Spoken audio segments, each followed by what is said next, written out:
Hi everybody, welcome to Buttonwillow Civil War Theater. I'm Pete O'Shea. I got Steve Gibson here with me, and we are honored to have with us here Jerry Ware. If you're from this area, Pigeon Forge, you know Ware's Valley, you know that this is where your descendants are from, obviously. Yes. And we brought you here today because over the years, you've culled quite a bit of information about what happened here in this area, specifically about the Civil War, correct?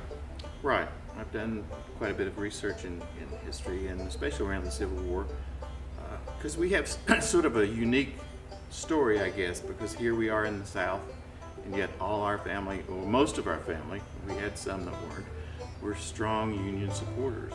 We were sons, grandsons, great-grandsons of revolutionary soldiers who fought so hard to make it a country, and they would have no part of it being torn apart because of political reasons. We say that in the play. That's exactly the premise of the show that I'm doing down here. The two characters that we portray on stage. I'm a 31-year veteran, East Tennessee Unionist, and my granddaddy, who fought with John Sevier, dang near died to make this country, and I'm not going to let my idiot Confederate cousins over there bust it up. Well, that's my story too. That's the premise of the show. So you jumped right in the middle of what we've been doing up here on this stage for a long, long time. 29 years. Yeah, oh yeah, a long time. People assume that just because you got a southern accent, you're a rebel, whatever that means. And it's just, they got to understand it was a lot more complicated than that. So we'd like to hear some of your... So tell us some of the ones you were telling us before. Tell us one of those really good, juicy stories you were telling us. Well, I think probably the one that's probably an iffy story is during the election campaign of Abraham Lincoln.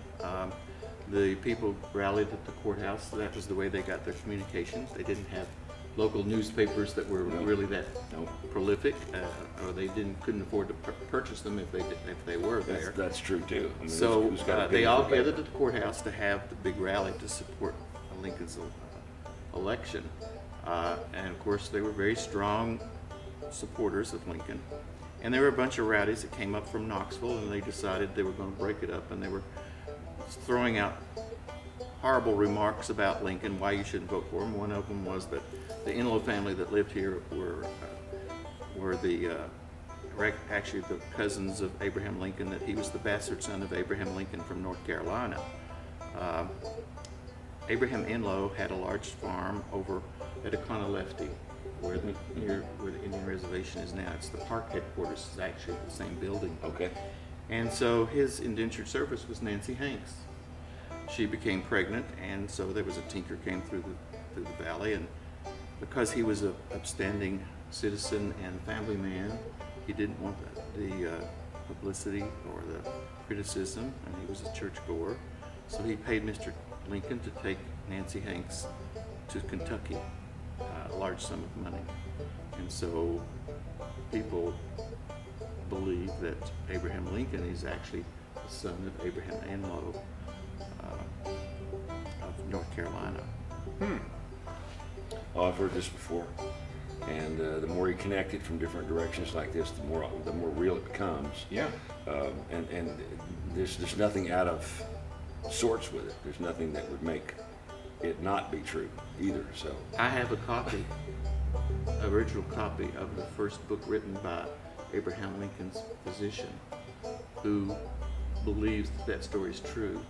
And in that book it has pictures of Abraham's other sons, and while there was no DNA back then, he states that Lincoln suffered from a genetic defect, of which the brothers have too. Also. They're extremely tall with the gaunt face, and if you look at the picture of Abraham's other two sons, they look like pictures of Abraham Lincoln. So the photographs actually show the similarities. Wow. So all right, now we're here in Pigeon Forge on the Parkway. In this area, right where we're talking about, a lot of interesting things happened during the Civil War. Share just a few of those with us. Well, there was two major battles, I guess, for Sevier County. The one at Fair Garden, the Confederate troops occupied the northern part. Most of the Confederates were driven out, but there was a confrontation there and at Fair Garden, and the other confrontation was at Gatlinburg under the Thomas Legion. Thomas was an adopted Cherokee member. He was an orphan, and he got a group of Cherokee Indians who sided with the Confederacy to come across to take the little town of Gatlinburg. Gatlinburg was close to Alum Cave. Alum Cave has a deposit of saltpeter, Right. so that could be used to make gunpowder. And of course, Pigeon Forge had a large forge here that was able to produce iron ingots. So the iron would be used for either bullets or for making weapons. So that was the strategic importance of this area. Yeah. So that was the reason they tried to occupy the area. They held the city for a short time and then were repelled. Other than that, we had no major conflicts here. The old mill served as a place where if the Union soldiers could come for medical attention, it was used upstairs as like a hospital. So the old mill that we have here, The right old here mill, today, that's still existing. still existing, was a hospital. Yes. Wow. And on my grandfather's farm, the Trotters owned the farm at the time. The barn was built in 1858, and the tannery was built. They had a tannery. So they tanned leather and made shoes and boots for the Union soldiers and provided shoes. So we had garments being made at the old mill and shoes and boots made there. Because of the conflict and because Tennessee had seceded from the Union, of course it was the last state to secede and the first state to return, there was no real Union Army group. The 3rd Tennessee Cavalry was made up of Union soldiers, but after the state seceded, our people had to go north to Ohio and join the Ohio Infantry. So most of our people who served in the Ohio in the Civil War were in the Ohio Infantry. A lot of them were captured and sent to Andersonville, and we had lots of people from this area in Sevier County who were on the ill-fated Sultana. In April of 1865, there was a swap between Union soldiers and Confederate soldiers. The war is over at this point. They're making a prisoner exchange. They're making a prisoner exchange. Instead of allowing our people to just walk or use their horses and come back to Tennessee, they were forced to board the ship to Sultana to take them back to Ohio to be released. The ship had came into trouble, and they were going to stop at Vicksburg and do some repairs. But by the time they got to Memphis, it was not suitable. The Mississippi was overflowing, it was flooded, and so they started on north. Shortly after they started above Memphis, the boiler exploded, and those people on the top decks were thrown into the water, or jumped into the water. But over 1,700 people died, perished in that ship was sinking. But because it was at the end of the Civil War, it wasn't newsworthy. But even till this day, that is the nation's largest maritime disaster. And the other addendum to that is that the gentleman who was running the boat knew he was way overloaded. They were carrying more than double the number of people in that boat that they should have, and he knew it. But he was making a lot of extra money per head. So he overloaded it.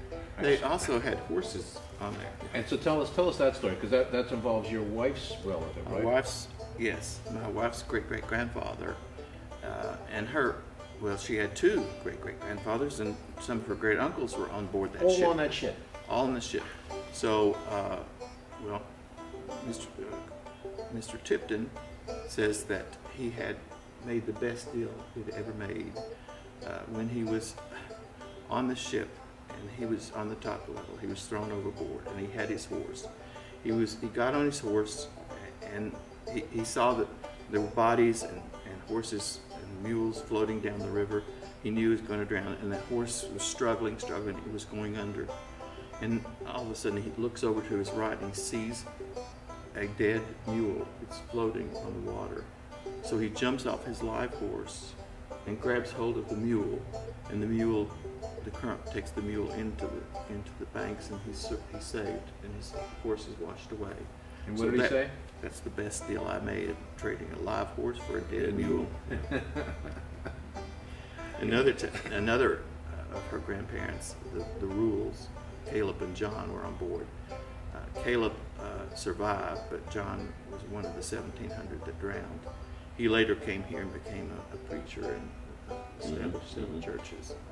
All right, so in the area where I live right now is Wears Valley. I was told a story, I don't know if it's true, I want to see if I can get your input on it. The guys at that time that burnt the bridges, afterwards, they were hidden in that area? They lived there. Mr. Pickens, it's one man, really, basically. He's the one who at night would sneak out, and if he knew that the Confederate Army was near a certain location, he would burn the bridges so that the Confederate soldiers could not cross to come into East Tennessee to attack the Union places. The people were under a lot of pressure, being such strong supporters of the Union. They were all subject to raids. Many of their farms were raided.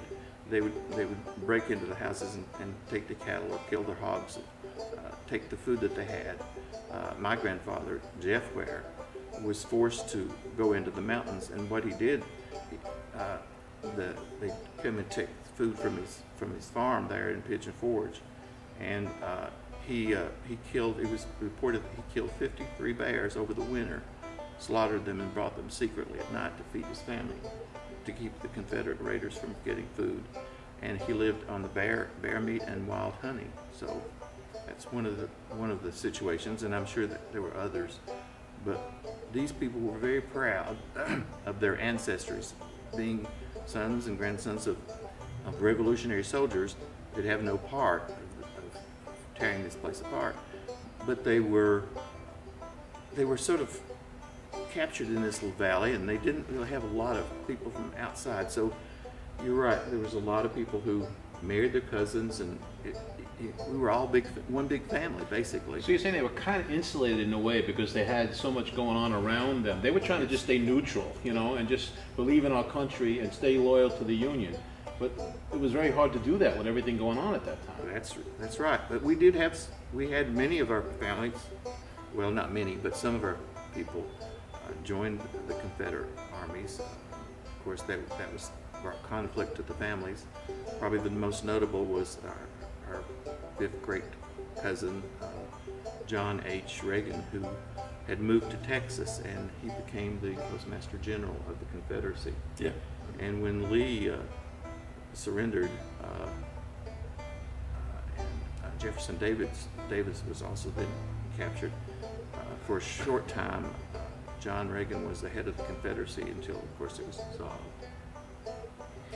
Yeah, I talk about at the end of my show, the Confederacy actually coming to what I call an inglorious conclusion in a small room in the back of the Georgia Bank building in Washington, Georgia. I was privy to get a hold of a book which included excerpts from diaries from the people who were with Davis when he escaped. And I've got some inside information that just really put a light on things. But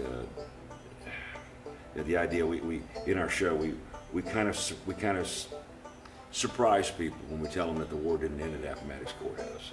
I mean, what we've been doing up on this set. Right. The East Tennessee Unionists, and my character's adamant about it. I don't understand. The girl that plays my Confederate cousin, our niece, she's running medicine to our Confederate cousins over there. She's upset that people who dressed in Union uniforms are burning down the farms. So it was such a problem between the families in that area. But so Zollicoffer came over here out of Nashville with a whole bunch of mounted troops and told these folks in Greenville, you're not going anywhere. And wow. They tried to set up a convention over there to withdraw from Tennessee, but East Tennessee was ready to secede. Yeah, we wanted to. They tried to establish their own state separate from the one that had seceded at Greenville, and it fell apart. Yeah. But now, I have to say that the families here, even though they were small farms, they had no real use major use for slaves at the time. But it was the time that it was necessary for large plantations to have workers, and this was the way that they did it.